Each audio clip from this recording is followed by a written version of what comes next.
Hello. Hello. Hi, Nick. Hey, Jonathan. Sorry about that. We were updating. We're handing off the other terminal sales piece, so that meeting went a bit That's longer. 3 minutes. I had stuff to do. Yeah. Well, the SG&A stuff won't be as bad. So. Well, famous last words from the guy who's leaving. Yeah, it won't be so bad. So Okay, when are you leaving? My last day is the 26th. Okay, So next great. Thursday. All right. So, yeah, I'll be here. Any questions you have up until then, please don't hesitate to just let me know. So I put together a little doc. I'll share my screen. Just kind of like in the previous meeting, just focusing more on like the month-end tasks that need to be done. They're not necessarily required for SG&A, but these are some of the things that we like to do during month-end. First, and then we can kind of talk about some of the forecasting things, some of the one-off projects that we got going on after that. Perfect. So, first off, like, do you have, like, what's your experience with the SG&A reporting and, like, SAP? Are you pretty comfortable with SAP and stuff? Yeah, or? we use SAP. As far, I think the thing I do the least, but I have plenty of experience. I just be rusty at it, is actually putting together journal entries, but the process of looking for variances and Yeah. updating forecasts. Yes, that's okay. Yeah, that's going to be more than you need for this. Okay, So, great. yeah, really, what we just need, yeah, as long as you're like comfortable going in and digging into. Oh, like, yeah, the variances definitely. and stuff. Yeah. Okay, cool. So yeah, I won't even open it up then.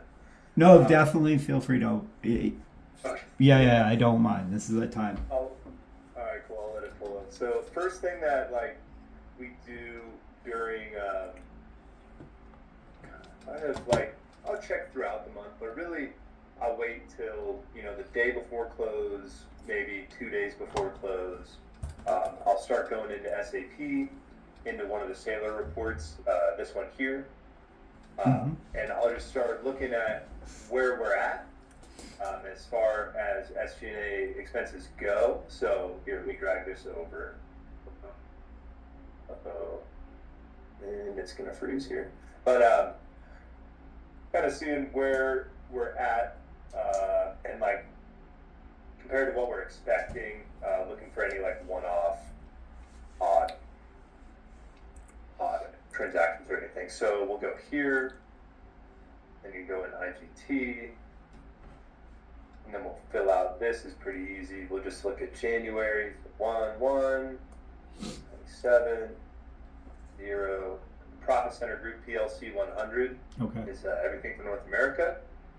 And then BPC op costs, that's going to be just our operating costs.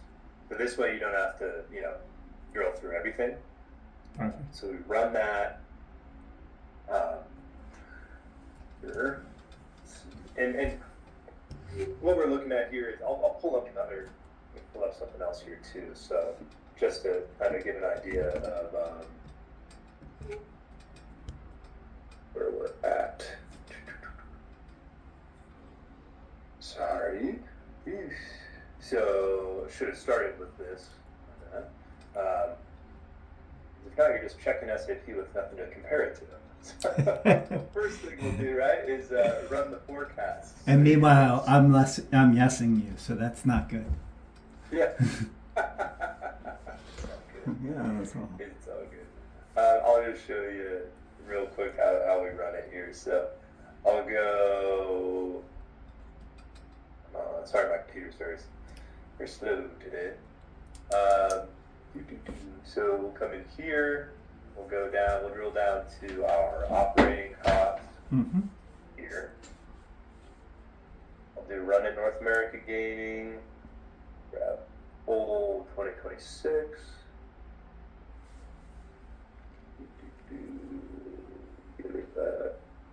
Run it for SG&A. Make sure that that's locked down here. And then we'll run it for the forecast. Let's just see current forecast. And then I like to run it at LO2 levels down. see here.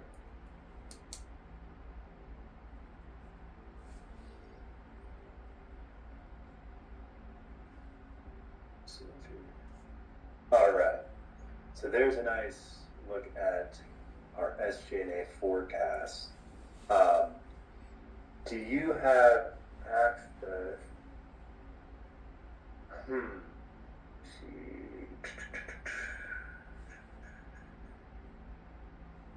All right. Do you have access to? Sorry, I'm going all over the place. No worries. To the shared drive here, this Nagy reporting. Let's assume not. So I'll actually the T coded report too. I'll make sure. But Yeah, here, no. let me send you this. Yeah, send that. File. Yeah, I'll start sending some stuff here that you're gonna need. So we're gonna need this access. Oh my gosh, this is crazy slow right now. Okay. So that's all of this. Awesome. And then T code. Paste that in for you. I'll send you. I'll send you a copy of this too. Perfect. But I'll show you where it's saved as well, just in case.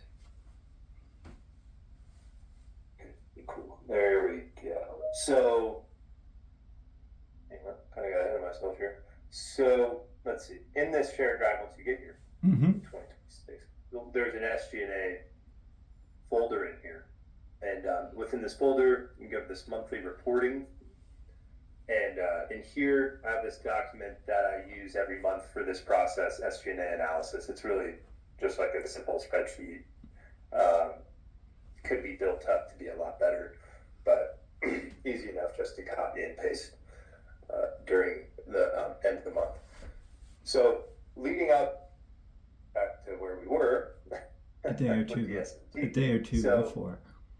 Yeah, a day or two before. The goal of going in there and kind of looking at the accounts, even though they're not completely settled yet, so you got to be kind of careful, is we're just looking for items that really stick out like a sore thumb. Like if there's a random, $300,000 invoice in there, but we're going to want to jump on that and just reach out to accounting to see, like, hey, is this in the process of moving out? Is this something we can expect to hit, just to get an idea of like where we're going to land at the end of the month? And you'll start to get a feel for where your accounts will land at the end of the month, and you'll know like, oh, that's red phone, that's not. So the big accounts that we're going to be looking at, though, it's going to be licensing for sure. Your marketing and advertising is always going to be kind of under the scope. Travel, but there's really nothing you can look at in travel as far as detail, so you don't really have to worry about digging in there. And then outside services typically is where we'll see things that need to be reclassed. And then honestly, other than that, if you ever see anything big like over 100,000 in these smaller accounts, that's a red flag. Yeah, I was just going to ask about one that's like the manufacturing costs. Yep. You'll see small amounts, 30K, something like that. Right. And you can, we go in and check, of course, throughout the month, but usually got to take care of the big priority accounts. Same with this is usually external game testing, charges that we pay to a couple vendors to make sure that our games are ready to hit market. That's what most of this cost is. Every once in a while, there's like some other P cards or funny business that'll go in there, so it's good to crack this open and see. But yeah, these vehicles, maintenance and repair, postage and freight, manufacturing, they should all stay well with under 100,000 during the month. Even if there's no forecast, like that manufacturing cost, just for the sake of example, like that's. I was looking at this is something that you should go and dig in and see what that is. Actually, it looks like last year we had the same amount. So. Yeah, so that's what I mean. Is like there are things that hit manufacturing costs every month. Where my SAP go, and we can see. But we like to keep an eye on them because like those are things that can move out. It's just more of a you'll get the feel for your time, I guess. Like sure, absolutely. Yeah, right. it's like, is that 32,000 priority to chase down now, or like, so you kind of have Which to is play not. that game a little bit too. Of course. Yep. So, yeah, so that's kind of like how that goes. But so this is when you get into, you just hit execute, it'll pop up like this. First thing, I got a functional area and I just pick SG&A, just double click that to make sure that, we're not catching anything we shouldn't be. And then from here, you can click on account number, and this is where we're going to be able to start and see where we're living. So see our DMCs here, and then bam. So now you can see here where we're at currently in SAP. And what I'll do is sometimes, well, first, now that John is loading the actuals during day 1, day 2, day 3 now, Right. rather than doing just a prelim, it's good to grab those. Yep. So I'll run those and I'll check that first. Now that he has that, because SG&A is a little unique. A lot of this stuff, like this, won't ever really tie out to BPC, just because a lot of it sits in unallocated functional areas in SAP here. So like if I click out and go here, you can see most of it's not assigned. Yeah, you're right. So that's Yep. right. That's why, unfortunately, sometimes or most of the time, you're not going to get like an exact travel number that ties SAP to BPC, just because of some of that stuff's not assigned to SG&A and SAP. The combos get it there eventually, but it's still a good tool to sit here and look at. So the way I'll do my comparison now that John does that load is I have this document that I use every month. During month end, this is kind of like where I do all my commentary, so we can expand it now. I paste in, this is Rev 10C because what we were looking at the time, but, just go into BPC, grab the new forecast, paste it in here.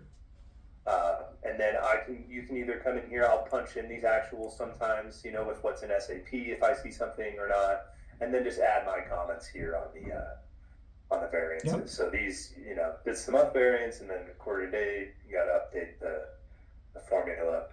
But this is kind of how, this is like my notes, I guess, for all the variance commentary and stuff. It's kind of how I just, and then you can unhide all the other quarters, and I'll just keep this thing going for the whole year. So if you ever need to go back. Absolutely. No, that's great. Yep. Right. Yeah. So that's that. So basically what we're doing is we're going in, first after the first night load, say you see a variance like here in licensing, 78,000, I'm sure you're well versed in all variance analysis. And then we'll just come in here to licensing, you hit this button here to call up the report. And then, and then we can kind of come in here and see, what's driving the licensing. So try to need to walk you through variance analysis. I'm sure you know very well. Yeah, Jonathan. So just for a second here, Nick supports mainly North America SG&A, and they usually flash this number and sort of keep a focus on it. So until we're going to move this to more global, I think this will be the first step, is maybe getting North America sort of in order as we grow the sort of global look. Sure. The other teams sort of do their own. I think SG&A is much smaller, right, than North America. So I think, working with probably Louis and stuff and their sort of flash process and sort of giving them an idea of what's going on with their SG&A will be a good first step. And then we can sort of turn this more into a global look, and maybe we handle this more at a higher level. Okay, but to start with, be master of this process. Yeah, I think let's look at North America, and then when Nick can show us the dashboard and stuff like that, and we start building out the rest of global gaming, right? And then we'll take a higher level approach to it. Sure. No, that's great. Yeah. Plus, I get to see what's in the numbers bottom up, which is always helpful. Yeah. Top down. Yeah, right. And North America should have a majority of the cost, right? Like, you're going to see a lot of it in North America, like, of all the different kinds of costs. The international groups is much smaller. Okay. Yep. So actually, Nick, I think if it's okay, as I practice this, any of the kind of looking to see the specific vendor names. I know that AWS is finally its own profit center, but in any of the others, if I see something, I'll probably take advantage of you to see if it's where it is, if it should be in the right place. Yeah, for sure. Yeah, like Yeah. I'll show you quickly here on. This is our. I think I have it filtered for SG, and it doesn't look like it though because this is already too much. I can tell. You'll get a feel for what it is in each of these, but better than that, I have some detail reports going back a few years, Great. and you can see the historical. That's great. Yep. Yeah, like the trends for the vendors and things like that. So back to where we're. So that's kind of like that flash process that Kurt said. That flash is that was all three of what we just showed. It's all kind of the same process. That's what most of SG&A is like during the actuals time. It's like looking in SAP and then looking at your forecast and then kind of seeing what if there's any trips that came in like or conferences that were not forecasted for, like you got to call those out, or any new licenses that were re-signed, like AWS, if there's like a reallocation or some type of accounting business that happens, to kind of call those types of items out. And if you're able to get that information prior to close, that's great. Sure. For Flash, I'm telling you that it doesn't happen often. Usually the cost is the last thing to get booked. So by the time the Flash meeting's rolling around, we still don't have that much information. So we'll usually keep it flat unless there's like a reclass that we know is happening that month, or if we know there's a big event that we know we're going to overspend. Okay. That's when we'll kind of move the Flash up, move the Flash down. Other than that, a lot of times we'll just keep it flat because the costs haven't been booked yet. Now that John's doing those loads, you get a little bit better of an idea going into it. Absolutely. So that's all working up towards the Flash. Once the actuals are done and the load is completed, we go in and we complete these detailed reports. This is something that you have to talk to Kurt and Louis or whoever and see if you'll want to continue doing this for your SG&A reporting, or if like there's going to be a new process you want.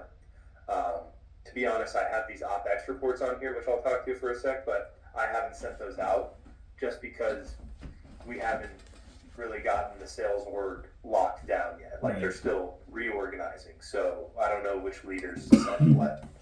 No, I feel you with that. That's basically my day-to-day on product. Yeah. It makes it a little tough to do some reporting, but that's okay. Whatever, So for the detail reports, what that is we keep an eye on our three major accounts that are like our big contributors each month. And that is going to be licensing, outside services, and marketing. So everything that was just highlighted here, right? So what we do each month is, I'll crack open here in a sec the reports and show you, but we go through all 371K pretty much and write down where the dollars went to which vendors and which regions within the sales group. And we do that for licensing, marketing, and outside services. So that's what I was going to say. If you're interested in looking up, some of like the older accounts or things, or like you're questioning, hey, is that truly, should that be a licensing, or like what is that for? In here in the monthly reporting, there's the license. They each have their own folder. It's probably better if you went back 26. It has shown January in there. I got that filled out. Right. But if you go, to one of 25, so you can see the full year. Yeah, that's great. Yep. Yeah. So I'll just show you briefly here what one of these looks like, because the process is pretty straightforward. You go into BPC, you run marketing at a base level on Profit Center, pretty much, and then go into SAP into that same Sailor report, and just rather than running it for all of North America, you run it for those individual cost centers and get the detail entered into here when it opens up. So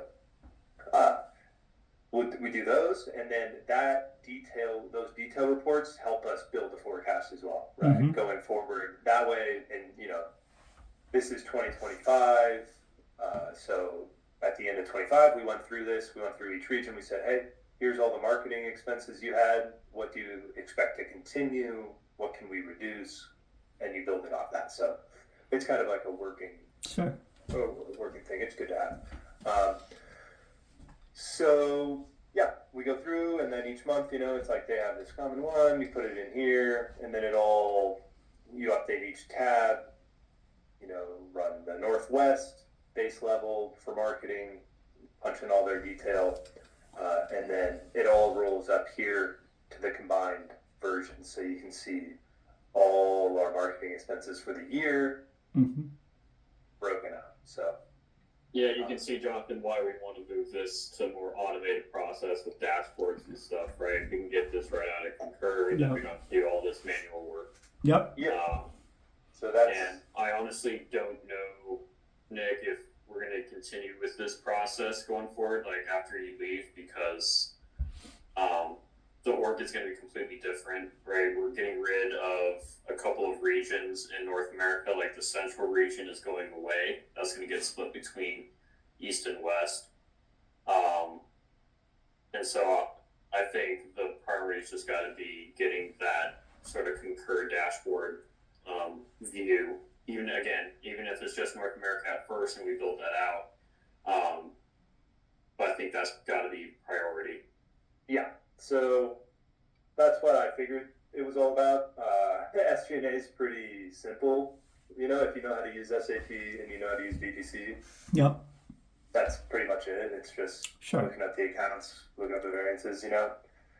What Kurt just said. I hope you're good at dashboards. Do you have Power BI experience in the past, or? I don't.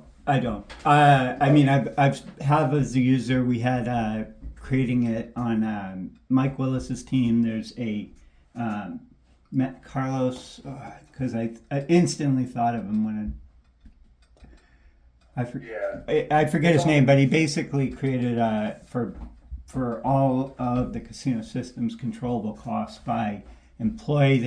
They can basically see what is in BPC and SIP as soon as the period closes, and then they can go in and just kind of answer for their forecast. But it's the applicability.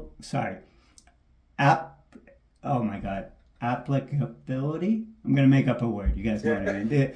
So is obvious because it's it hasn't been signed off by finance. I think Paul Dillon in the past kind of eye rolled it, not to nag him, just kind of poking fun. But I think there's a lot of usefulness for it because it takes all it is the SAP data and BPC. It's not allowing anyone to enter anything. So it might be something that might have that bridge. Maybe Kurt, unless you guys know of it, maybe I'll see if I can set up some time they can demo it. Yeah, that's like exactly what you're gonna need for SG&A. So something like that. So maybe I'll do that like sooner than later. Certainly before you leave, Nick. I'll invite you, Kurt. And it was a standing meeting while they were getting it up, just because I was the one that blessed that. Yes, you guys were looking at the right numbers. Or even things like most recently, don't look at budget _prelim, and this is why, and et cetera, et cetera. But I think that might be a lot of the left because it's turned into a good dashboard. And it sounds like you're working with somebody who's actually who's building it. Yes, he's real deal. Actually, we've been trying to squeeze every minute out of his time. Because I'll tell you what you will be taking over from me is something I've taught myself to do in 2 weeks. I believe it. Everyone seems, yeah. And I love that stuff, but I wouldn't want to, it's certainly higher level than, let's see, Carlos.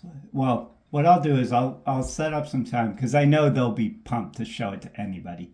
But I think that will be at least you can see it. I have a feeling that that's going to be a lot of what you're looking for.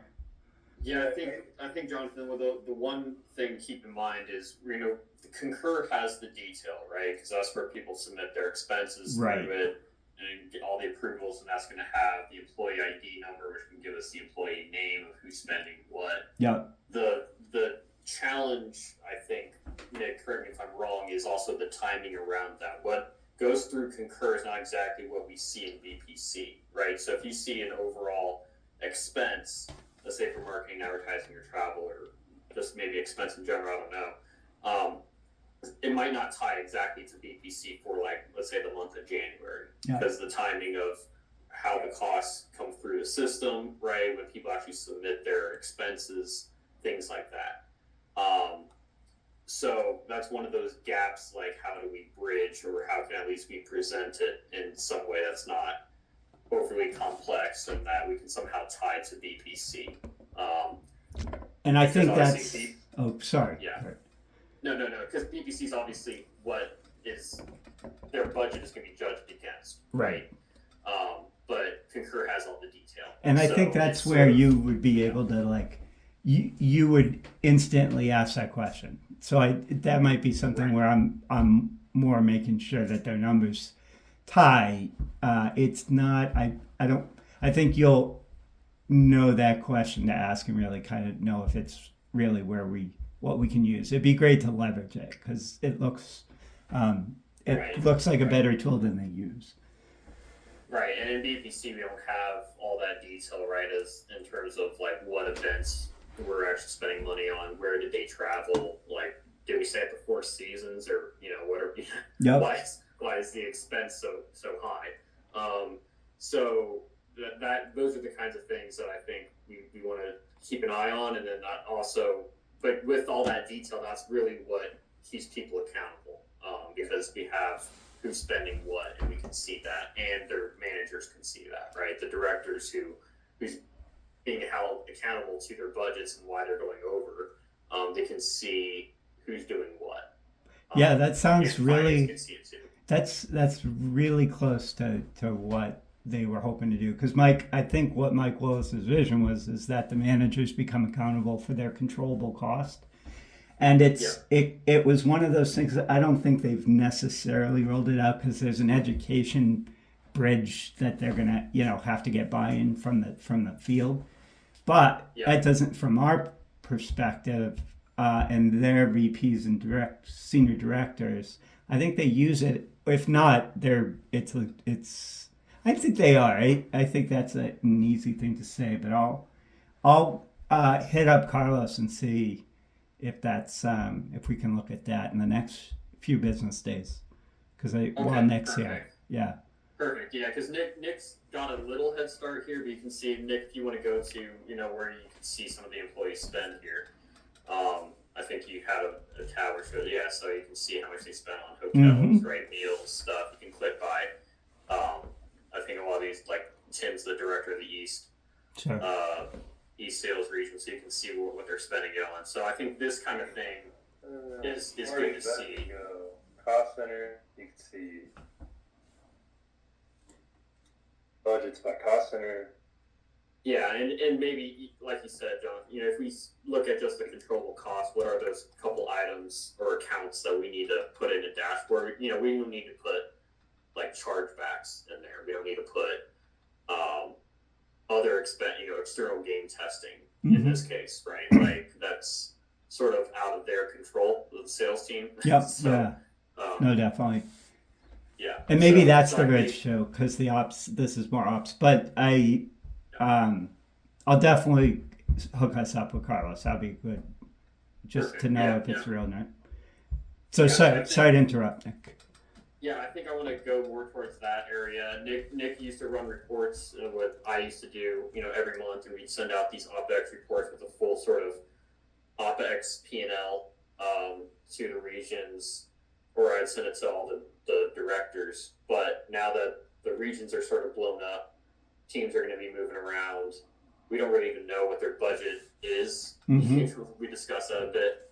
I think we can't really do that now, and especially if we're going to be doing this for LAC and Maya and the rest of the regions. Yeah.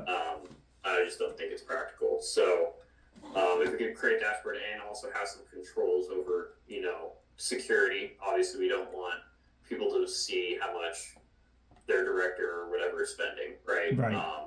Or if we have like the CEO of gaming in our support group or COO of gaming, we don't need people to see how much their travel and what they're doing. Yeah. So have some security around that as well.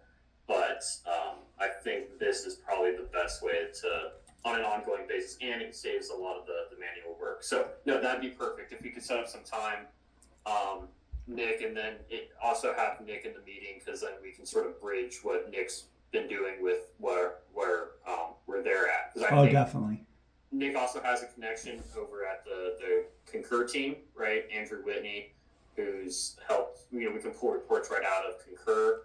I think there's talk, right, Nick, of being able to pull like a direct flat file that they could load into this dashboard. Right. But there's a big issue here that we're not talking about. What's that? Who's going to build and maintain this dashboard? Because I'm the only one that knows how to do it. Well, let's see if Yeah. I think This is built off 9, which I'm the only person who knows how to use. well, that sounds Right, good. and that's why if we can get that flat file, I think from Concur, right? At least that's something. At least It we will have have that to be data. rebuilt, though, is what I'm getting at, is that, like, there's a lot of data, when you get into this stuff, and I had to set all this up. Okay. And so, like, Yeah. you're going to have to reset up things. I just want to be sure, like, what do you guys need from me? Do you need me to, like, keep working on this dashboard? I have the data sources, like, do you need me, like, what is going to be the most beneficial to set you guys up? Because I feel like if I keep going on this, I'm going to pass it off and be like, I built it. But it's like, how a report works. If you build a model, it's really hard to, like, I know it's really Right. easy for me to update this, but if I show it to you, it might be like a whole nother language. That's what I'm nervous about. I don't want to be like, here's a dashboard, and then you guys be like, what the heck is this? Well, I feel like that's where that meeting, maybe Jonathan, if you have a different idea, but I think we have that meeting, Jonathan, with your connection, and then we can also walk through, Nick, what you've built and see what's the best way to, sort of go forward. Absolutely. I think. And Yeah, I think they'll be excited to hear that someone is interested in that, and I think you'll be surprised. Hopefully, it has the most, but it looks like Mike spent a lot of money on it. Maybe I shouldn't say that out loud, but I think hopefully, and that you two will know right away if it's applicable. I see Carlos Lopez, who's he's offline, but he's working, and Matt Deacon's his manager. And I work with them constantly, so I'll hit them up after this call. I'll hit up Matt to see if he's cool with us talking to Carlos. I have a feeling they'll be looking forward to it. And then I'll set it up, the first business. Let me get back to you guys to say when we can, but I'll do it as soon as possible. Because I think it's urgent. Fine. Yeah. Yeah, that's fine. Jonathan, are you off Friday as well? I know. No, just Thursday. Just Thursday. Okay. Just 'Cause Thursday. I was thinking about taking Friday off, but I'll be around. So if we need to Okay. set up for Friday too, feel free. Okay. Yeah. I'll let anyways, you know. Yeah. So Nick, I guess we'll just have to play that by ear, and we'll find the best way, because obviously I don't want Jonathan to have to like learn 9 and stuff. Right, That's yeah. a whole other process. So. I don't want to make you do that. Yeah. So I think the best way we could pull some sort of flat file either from Concur or whatever, and we're gonna have to probably build it again, but using sort of the look, try to match the look, or the formatting that maybe you've set up. Yeah, I can send, like, this is all saved and it's published out it's published out there on our website and stuff. And like, you can already, the data is in Concur to like I just updated this morning. You just change it, but the meeting I have line, I think down the line too, we can probably leverage Genpact to start pulling and throwing the stuff in, and they can maintain it. Right. So yeah, that's like where I just want to make sure somebody figures out like who's going to be the contact that we need for me to pass off the knowledge about like the Concur data, what reports, where to get the forecast, that type of stuff. Like who's going to build the dashboard in the future? Well, Jonathan's going to build the dashboard. In terms of like maintaining it on a monthly basis, I don't want it to be a huge manual process. I like it ideally to be as automated as possible. But yeah, because that's like what mine is all you got to do is like go into Concur, run the report, save it in the folder, and then I have 2 refresh buttons I got to click, and it's done. But that's because I use 9. Right. And, yeah. So I was like, you could also reset it up in Power Query, but like I don't have enough time to learn that real quick. Yeah. Okay. Well, hopefully the contact can help us a bit, and then help us build it. So okay. All right, I'll get on that. So, but as far as SG&A goes, is there anything? Because it sounds like that was one of the reasons I don't really know how to. No, I think the main thing with SG&A, Nick, is going to be Jonathan can start looking into like SG&A and getting his feet wet and providing Louis like a flash number or that kind of thing, and be the contact there. But in terms of like the main duties and like deliverables per month, I think it's just gonna have to be the dashboard. Yeah. Yeah, that's what I was hoping is that it would. I didn't want to. I put it on there just. I think that's basically going away. I mean, there's no way we can do that process for the rest of the region. So like, let's not even bother. Right. Yeah. Definitely. Yeah. Okay. All right. Well, I'll talk to you guys right. real soon, Nick. Yeah. Thanks. Anything you have questions with, reach out, please. Definitely. Appreciate All it. right. Thank you. All right, bye. Nick, if you can also set up the meeting with Anthony, like tomorrow or Thursday or whatever, set it up for an hour. Yeah, I'm setting one up for tomorrow. Okay, perfect. All right. Thank you. Thank you. Bye. All right.